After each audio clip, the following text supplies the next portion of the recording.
새날이 밝아와서 이 새벽 기도 시간 변함없이 강의 설교로 창세기 8장 6절 말씀부터 은혜 받겠습니다. 40일을 지나서 노아가 그 방주에 지은 창을 열고 아멘. 이 아라랏산에 머물고 나서 40일이 지난 후에 창을 열고 그 땅의 상태를 한번 확인해 보고자 했습니다. 하나님께서 만들게 하신 창을 바르게 사용하여 관찰해 보고자 했다는 것입니다. 7절 말씀에 까마귀를 내어 놓음에 까마귀와 물이 땅에서 마르기까지 날아왕래하였더라. 아멘. 그러니까 까마귀는 창 안으로 돌아오지는 않고, 그러니까 밖에서 부패한 시체 같은 것을 뜯어먹고는 바위에 날아와 놀다가 날아갔다가 했다는 말입니다. 까마귀라는 것은 부패된 것도 먹을 수 있으니까 탐욕에 젖어서 그런 것을 먹을 생각으로 방주 속으로 들어올 생각을 안 했지요. 그러니 몇 개월 동안이나 노아의 그 보호를 받았으나 한 번 들어올 법도 한데 들어오지 않았어요. 그러니까 은혜를 모르는 사람은 이런 까마귀와 같은 사람들이에요.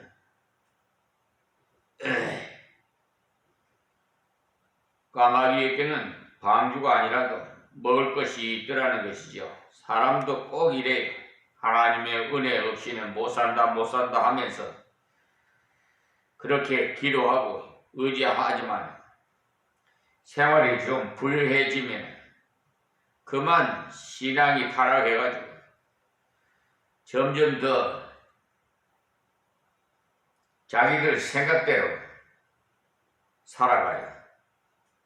이것이 까마귀 떼나 똑같은 거지 뭐. 다를 바가 뭐가 있어요. 앞으로 우리나라도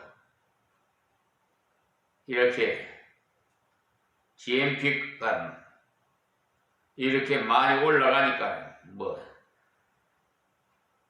3만 불, 4만 불 얘기까지 했었는데 이거 지금 정부에서는 윤석열 정부에서는 어떻게 빚이 나라 빚이 몇 조 원 이렇게 얘기 나오는데 정확한 액수는 잘 모르겠습니다. 그러니까 그런가 보다 하지 그런 게 전문가들이 알아서 하시겠지만 우리는 오직 하나님의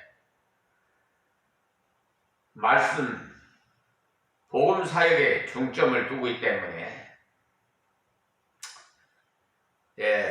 그 중에도 이제 하나님 말씀 안에서 현재 이 사회, 세상 돌아가는 모든 그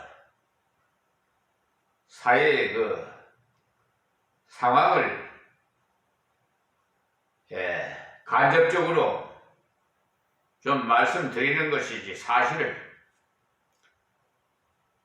간단해요. 하나님의 사역은 예수 천국 불신지요. 간단하죠. 우리는 오직 복음 사역에 충실해야 돼요. 그러지 않고 양다리 건너가지고 이것도 간섭하고 저것도 간섭하고 저 정광훈 목사는 뭐 별걸 다 간섭하려고 하더라고. 뭐 교회에서 하여튼 사람마다 생각이 다르니까요. 그런데 하나님의 생각은 오직 하나님의 뜻대로 이루어지기만 우리는 바라는 것 뿐입니다.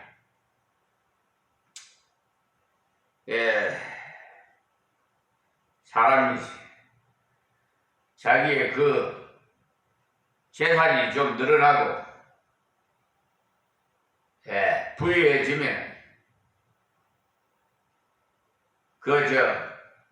속된 말로 개구리가 올챙이 시절 때 생각을 못하는 것 같아요. 다 자만, 교만 때문에 하여튼 변하는 것 같아요. 저 역시도 그럴까봐 아예 그냥 하나님께서 뜻대로 하십시오 하고 저는 소유권이 하나도 없어요. 저의 그 목회 철학은 우리 하나님의 일을 하는 사역자들은 특별히 노후 대책이니 뭐니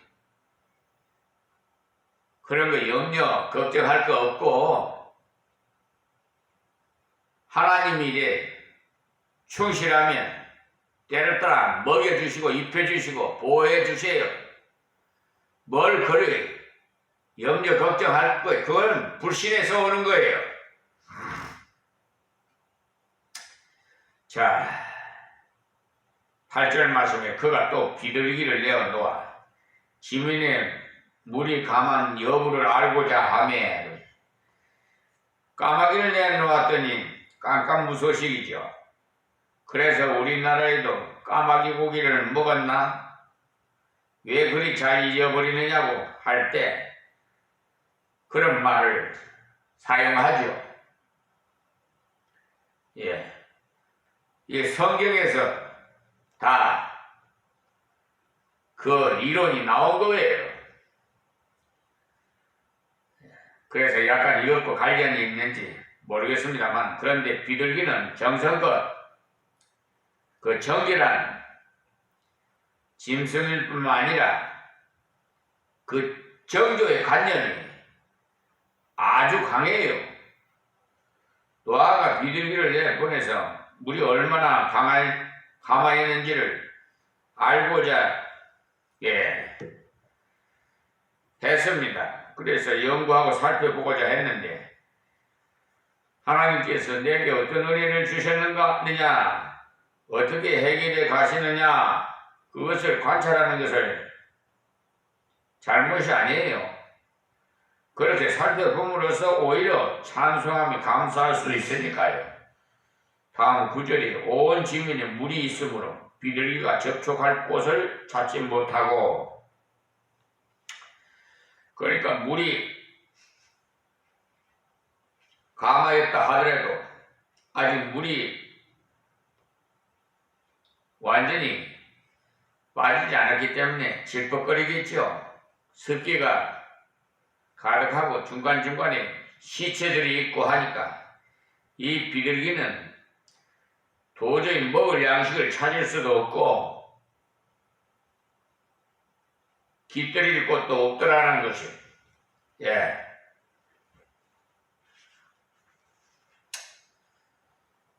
방주로 돌아와 그에게로 오는지라 그가 손을 내밀어 방주 속 자기에게로 받아들이고 비둘기가 날아오니 손을 내밀어서 받아들이니 얼마나 멋있습니까? 사람이 내려가서는 안 된다. 정결한 곳이란 없다는 것을 알리고자 돌아왔어요. 자, 10절 말씀에 또 7일을 기다려 다시 비둘기를 방주에서 내어 놓음에 11절에 저녁 때 비둘기가 그에게 돌아왔는데 그 입에 감람새 잎사귀가 있는지라. 감람새 잎사귀가 있어요. 하루 종일 숲속에서 놀다가 쉬하여 영 그곳에 있을 법도 한데 돌아왔어요. 돌아오면서 빈 입으로 돌아오지 않고 감람새 잎을 물고 왔다 이거예요. 그러니까 이 비둘기가 의도적으로 땄다는 것을 알 수가 있어요. 왜냐하면 가랑 잎이라면은 주워 물고 올 수도 있겠지만요, 새 이파리이기 때문에 뜯어와야 돼요.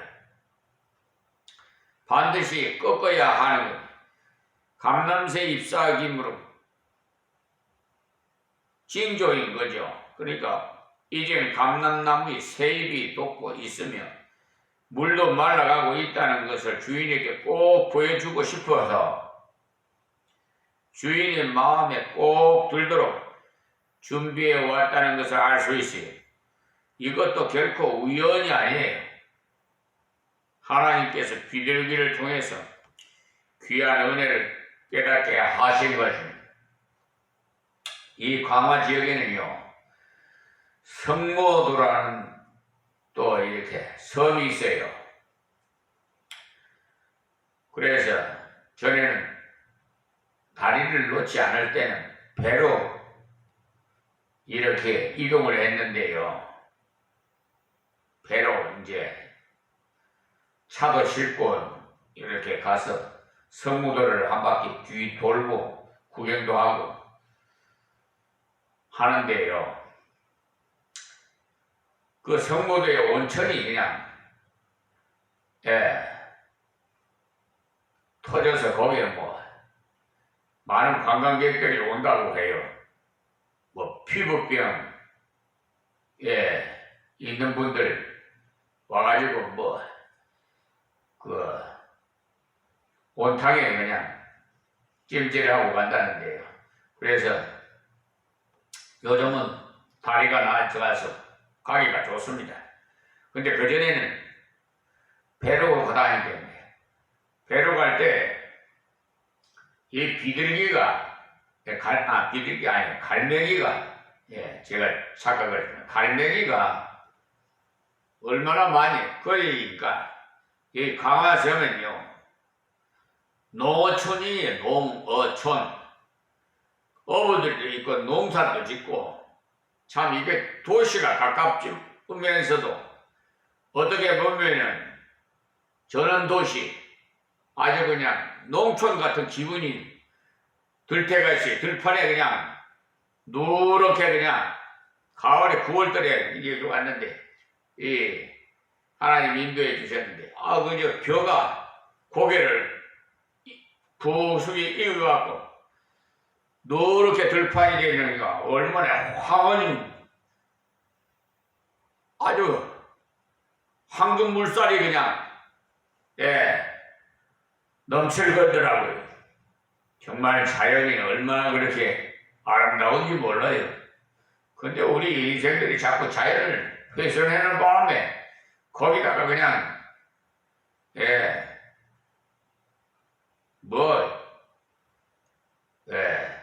집을 짓고 뭐 하는 바람에 그냥 쌀이 남아 돌아간다나 어쩐다나. 그러니 이 사람들이요, 가장 무서운 것이 뭐냐, 무기보다도 먹을 것이에요. 먹을 것이 없으면 죽잖아요. 그 농지 먹을 것을 잘 보존해야 되는데 그렇지 못한 것이 조금 아쉬워요. 김포도 말이에요, 쌀 생산이 1번지예요. 그 김포평야. 근데 지금 뭐 신도시가 돼가지고 전부 그냥 뭐 어디 가니, 내가 김포 마성에서 개척을 해서 그래서 1995년도에부터 그랬는데 하여튼 뭐 어디가 어딘지를 모를 정도로 날로 바꾸어지고 뭐 건물이 서로 서고 아파트가 서고 하니까 완전히 딴 도시 같아. 자, 그런데 이렇게 제가 이제 무슨 얘기를 하려고 했냐면 비둘기 얘기하다가 말씀을 드렸는데 갈매기 그 어머들이 고기 잡으면 막 갈매기들이 몰려오거든요. 이게 해변가니까요. 우리 그 해 먹으러 가면 갈매기들이 꽉꽉꽉꽉 하면서 와요. 그 좀 던져주면 막 와서 먹어요. 또 손에다가 뭐 이렇게 던져 먹을 거 주면 막 이 갈매기들이 참 멋있더라고요. 자, 우리 다음 막절 말씀 볼까요? 13절에 601년 정월 곧 그달 1일에 지민의 물이 거친지라. 그러니까 2월 17일에 방주에 들어갔으니 1년이 조금 덜 되었을 때 노아가 방주 뚜껑을 제치고 본즉 지면에 물이 거쳤더니 그래서 비둘기를 통해서도 물이 얼마나 강했는지를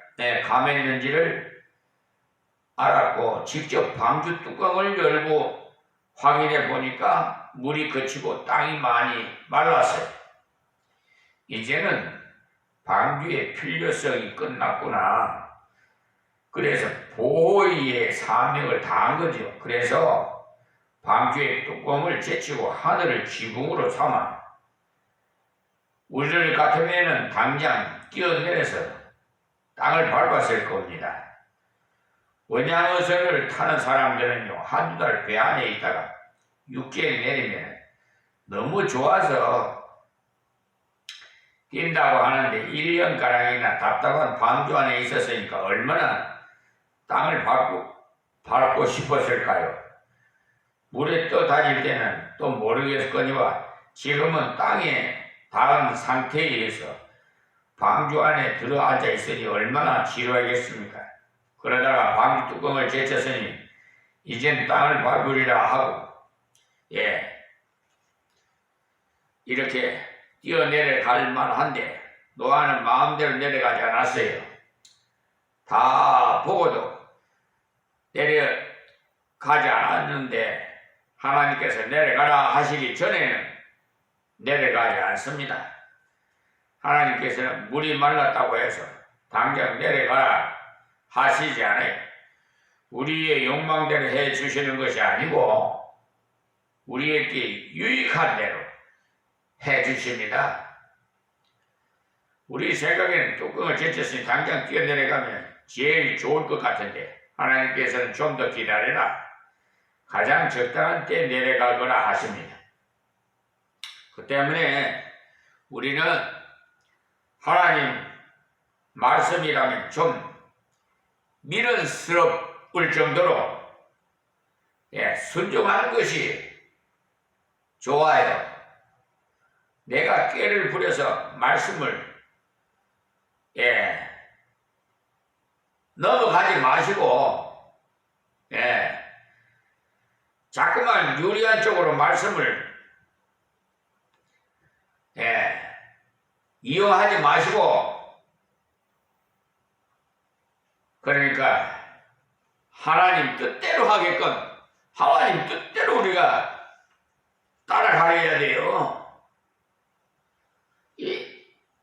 우리는 아담의 피가 흘러가고 자기 불순종하려고 자꾸 뭐 조금 알면 아주 교만하고 가졌으면 아주 그냥 남을 없이 여기고 그런 못된 습관들이 다 아담의 피가 흘러서 그래. 자 14절 2월 27일에 땅이 말랐더라. 자 2월 17일에 방주에 들어간 후에 2월 27일이 되었으니 1년하고도 열흘이 지난 그때 땅이 완전히 말라버렸어요. 지면에 물이 거쳤다고 해서 땅에 내려가는 것은 허락하지 않았어요. 땅이 말라야 위생이 좋은 것을 아시는 하나님이시기 때문에 물이 그쳤을 때 내려가 보아요. 질퍽질퍽 하면서 잘못하면은 병이 걸립니다. 그것을 아시는 하나님께서 땅이 다 마르도록 뚜껑을 제치고도 2달가량 더 기다려서 내려가도록 하셨어요. 그냥 하나님의 명령이 있을 때 내려가서,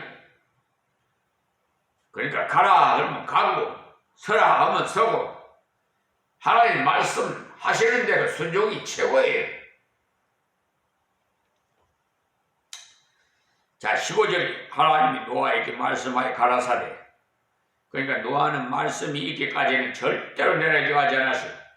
그 때문에 구원받은 구원의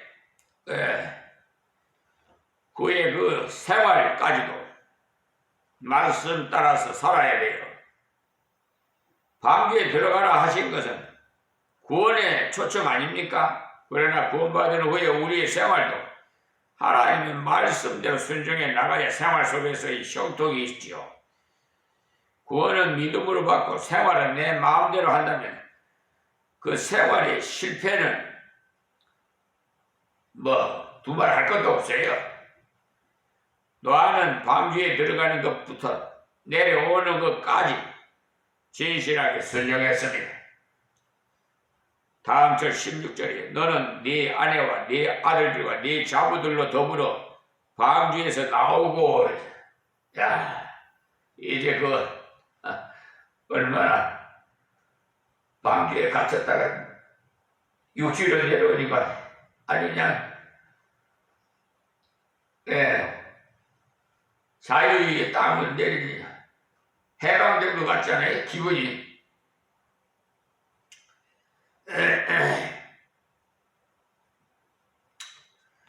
그래서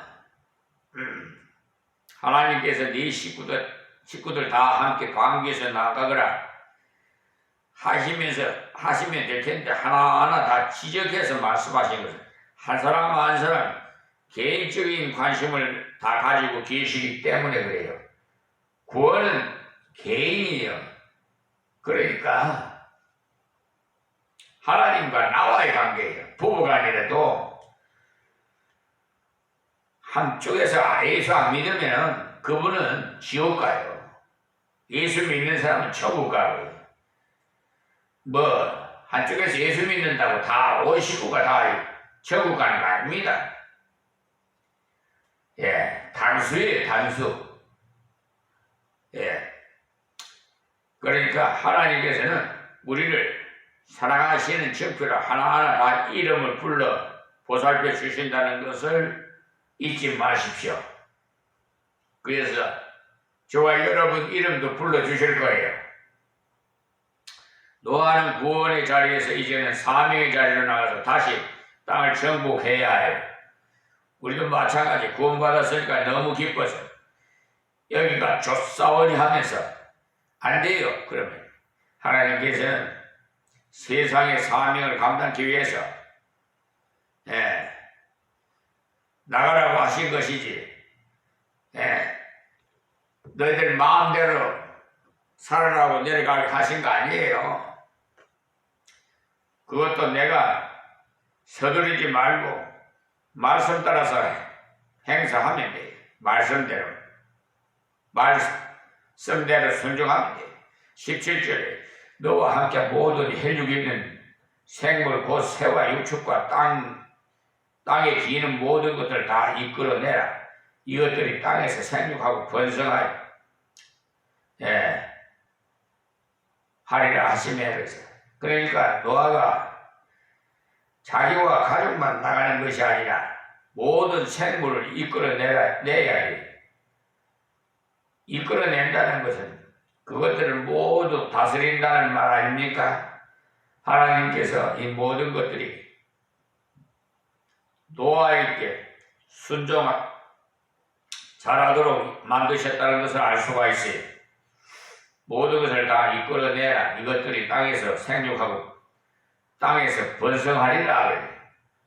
하나님께서 창세기 1장에 하셨던 약속이 다시 나오는 것이 본문인 내용이, 우리가 하나님의 뜻에 순종하면 우리가 하는 일을 통해서 열매를 주시겠다는 말씀이기도 합니다. 노아가 하나님 말씀을 듣고 그대로 순종했다는 것이 18절과 19절 내용입니다. 18절에 노아가 그 아들들과 그 아내와 그 자부들과 함께 나왔고, 여기서도 이하동문해도 다 알아들을 텐데 하나하나 그렇게 진실하게 다 밝혀졌어요. 이것을 볼 때 모세가 자기 생각대로 기록한 것이 아니라 하나님의 영감으로 기록했다는 것을 알 수가 있죠.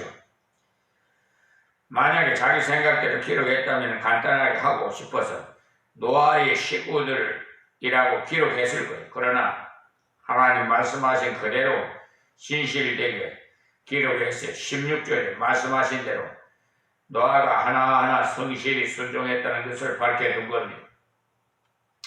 자, 19절에 땅 위의 동물 곧 모든 짐승과 모든 기는 것과 모든 새도 그 종류대로 밤 위에서 나왔더라. 그러니까 은혜 받은 후에도 노아는 많은 노력을 해야 합니다. 구원받았기 때문에 오히려 순종하고 하나님의 영광을 위해서 노력해 나갈 때 만물이 순종해서 다 하나님의 말씀대로 되었다는 거죠. 순종할 마음으로 행하니까 하나님께서 순종할 수 있도록 능력을 주시더라는 것을 알아야 돼요. 여러 가지의 그 짐승들 모두가 다 질서 있게 잘 순종하여 나갔다는 거예요. 우리가 하나님 말씀대로 순종하면 우리의 환경도 우리에게 순종하고 만물도 순종해요. 우리가 하나님을 대적하면 만물이 탄식해요. 다음 절 20절이에요. 시간이 또 어떻게 되나. 노아가 20절입니다. 여호와를 위하여 단을 쌓고 모든 정결한 짐승 중에서 모든 정결한 새 중에서 취하며 번제로 단에 드렸더니, 나오자마자 노아가 단을 쌓았는데 이 단이라는 원어의 뜻대로 말하자면 죽이는 곳이라는 말입니다. 성경에는 여러 가지 단이 나오는데 출애굽기 20장 24절에 토단을 쌓고 해서 흙으로 단을 쌓으라고 하셨어요. 또 출애굽기 20장 25절에도 돌단을 쌓을 경우는 점으로 쪼아서 예쁘게 다듬어서 쌓지 말고 울퉁불퉁한 돌 그대로 쌓아서 드리라고 하셨어요. 출애굽기 38장에는 놋단을 만들어라 하시어서 놋으로 번제단을 만들었어요. 번제단으로 토단, 돌단, 놋단 이렇게 있는데, 토단, 돌단이란 무엇을 말해주느냐 하면 내 모습 그대로 있는 그대로 나오더라는 것입니다. 내 모습 그대로 흙 위에 드릴 것이지 반질반질한 사기 위에 드리지 말라는, 또 돌 위에 드리거나 깎거나 밀거나 하지 말고 돌의 모습 생긴데 그대로 소박하게 있는 대로 드리라는. 놋단도 다른 것이 아니 강한 불에 견딜 수 있도록 놋으로 단을 쌓게 하셨어요. 노아가 단을 쌓고 모든 정결한 짐승 중에서와 정결한 새 중에서 이렇게 취하여 번제를 드렸는데, 정결한 것들은 그 사람과 관계가 깊은 것들로서 소, 양, 비둘기 이런 것들이 그때 많아봐야 7마리씩 뿐인데 다른 것은 2마리씩이고요. 번제를 드리면 재산이 줄을 들잖아요.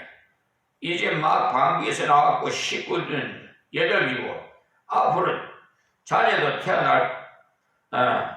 날 테고, 인간적으로 계산한다면 하나님도 아시니 나중에 새끼라도 많이 낳거들라. 지금은 형편상 핑계할 수 있잖아요. 흔히 성도들이 은혜 받을 때는 감사합니다 해놓고는 그만 마음이 변해가고 하나님 내 형편을 아시니 그렇게 해버려요. 그냥 자기 마음대로. 그런데 노아는 방주 안에서 같이 정이 들었고 또 아끼던 짐승들 중에 가장 좋은 것을 취해서 번제를 드렸더니 곧 자기를 드린 것이죠. 번제라는 건 자기를 드리는 거예요. 번제의 원래 뜻은 그러니까 불꽃이 올라가는 올라라는 뜻으로서 하나님께 다 바쳐 드린다는 뜻이에요. 그래서 이 번제를 헌신 제사라고 이제는 당신 뜻대로 살겠습니다. 이제 방주에서 나왔으니 나의 인생은 보너스 인생입니다. 다 죽었는데 자기들만 살았으니 보너스 인생 아닙니까? 자기가 잘나서 살았다면 내가 하겠지만 이들은 정말 보너스 인생이에요. 그래서 우리는 내가라고 들어가면은 그건 벌써 한물 간 사람들이 우리 예수 믿는 사람들은 다 보너스 인생이에요. 다 멸망받을 자인데 하나님께서 예수 십자가를 통해서 구원하셨으니 우리의 남은 생애는 내 것이 아니고 하나님 것입니다. 제가 조금 전에 말씀드렸지만 하나님의 그 오묘하신 그 성이 참 자연을 한번 보세요. 환경을 한번 봐요. 아우 저렇게 아름답게 사계절에 옷을 입히고 그 발길에 채이는 돌멩이 하나까지도 얼마나 자세히 보시면요 오묘한지 몰라요. 그 섬세한. 그래서 우리가 그 축대를 쌀 때도 자연 그대로 돌 생긴 그대로 갖다가 쌓으면 우리 길상초등학교 앞에 여자 교장 선생님 부임하셔서 이 공사를 했는데요. 여기서 벌써 24년째예요. 아이고 원래 후문이 정문이 되고 정문이 후문이 되어버렸어요. 이 초등학교가 길상초등학교. 왜냐 교회가 이렇게 서니까 딱 이렇게 이 아주 그냥 하천같이 못된 아주 그냥 쓰레기 무더기 같은 이런 그냥 험지가 완전히 깨끗해져 버려 놓으니까 하나님 빛이 이마니까 그냥 너무 아름답지요. 그러니까 그냥 부임하셔가지고 교회 정문과 서로 맛보게끔 후문을 만들어요. 그래 축대를 쌓는데 돌 자연석을 그대로 쌌어요. 보기가 얼마나 좋은지 몰라.